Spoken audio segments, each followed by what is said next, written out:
के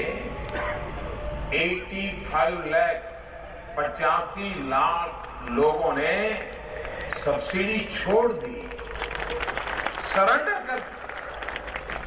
और ये अमीर लोग नहीं है। कोई टीचर रिटायर हो गया, पेंशन आता है, उसको लगा कि नहीं मेरा हक नहीं बनता है, छोड़ दिया।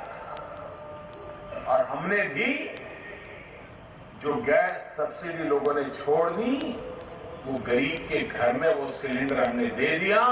और जिसने सब्सिडी छोड़ी उसको बताया कि आपने अगर जोरहाट में सब्सिडी छोड़ी है तो जैसलमेर के एक गरीब परिवार को सिलेंडर पहुंच गया है और वो आपको दुआ देगा। और ये देखने के बाद मेरे मन में विचार आया कि हमारे देश के गरीब परिवार जो लकड़ी का चूल्हा जलाते हैं, खाना पकाने के लिए झोपड़ी में लकड़ी का चूल्हा जलता है, छोटे छोटे बच्चे घर में रोते हैं, धुआं परेशान करता है।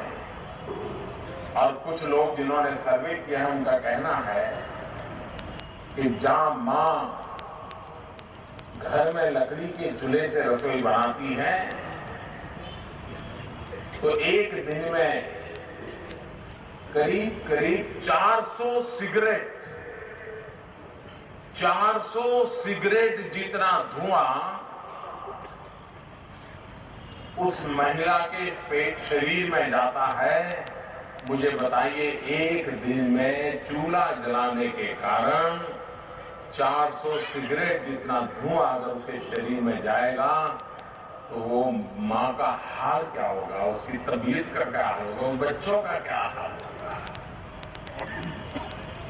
क्या उनको इस दर्द से मुक्ति नहीं मिलनी चाहिए?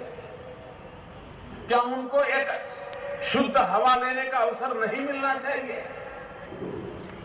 भाइयों बहनों, जब 85 लाख लोगों ने अपना सब्सिडी छोड़ दिया तो इस बार हमने बजट में घोषणा की है कि आने वाले 3 वर्ष में 5 करोड़ गरीब परिवार जहां लकड़ी का चूल्हा जलता है उनको गैस का सिलेंडर दिया जाएगा। पहला कनेक्शन देंगे वो मुफ्त में दिया जाएगा और उनको इस संकट से निकाला जाएगा। अगर गरीब के प्रति कुछ करने का इरादा हो और सच्चे अर्थ में होता है तो कितना बड़ा बदलाव लाया जा सकता है, इसका आपने उदाहरण दिया। आप लोगों को पता होगा, आप में से कई व्यापारी जगत से भी आते हैं। हमारे देश में किसान जब खेती की सीजन होती है, यूरिया के लिए हमारे देश का किसान परेशान रहता है।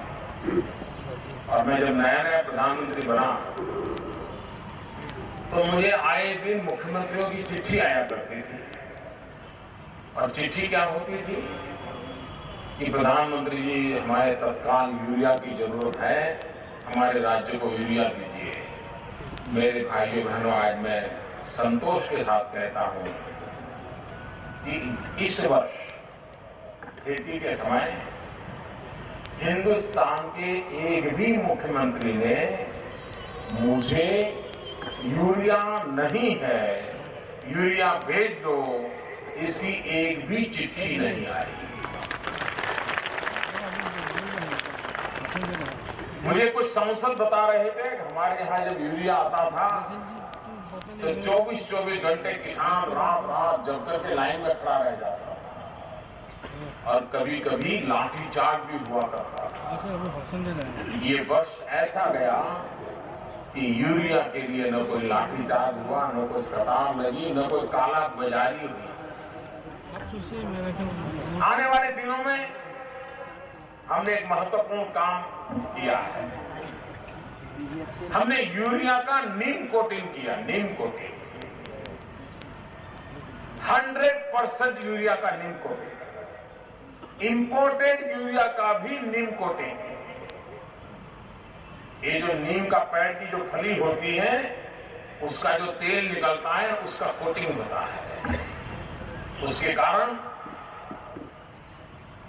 यूरिया में एक अतिरिक्त ताकत आती है जो जमीन को बहुत फायदा करती है। इसके कारण अगर आप 10 किलो यूरिया उपयोग करते हैं, नीम कोटिंग वाला अगर 7 किलो करेंगे तो भी 10 से ज्यादा परिणाम देता है। मतलब किसान का हर 10 किलो पर 3 किलो यूरिया का खर्चा बच जाएगा। दूसरा फायदा क्या हुआ, यूरिया में बहुत सब्सिडी मिलती थी किसानों के नाम पर, तो सब्सिडाइज यूरिया किसान के खेत में नहीं पहुंचता था, कारखाने से निकल करके। That was Prime Minister Narendra Modi addressing a public meeting in Jorhat in Assam. That was his 5th public meeting in the poll-bound state today. And he gave a lowdown of some of the welfare schemes that have been launched by the NDA government. He referred, for example, to a decision that has been taken by the government, which was announced in the union budget, that in the next 5 years, in the next 3 years, in fact, 5 crore BPL families will be given LPG cylinders by the government. He also said that whenever agriculture season comes, the demand for urea rises. He said that when he came to power in May 2014, he used to get several letters from chief ministers asking for distribution of urea. He said that, however, this year there has been no such demand for urea from chief ministers of various states. He said that that problem has been streamlined.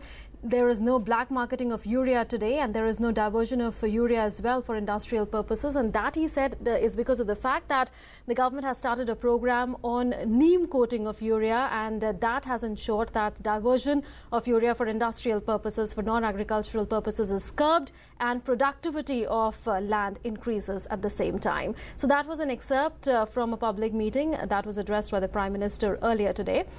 That's all that we have for you in this broadcast. News and updates will continue on DD News after a short break.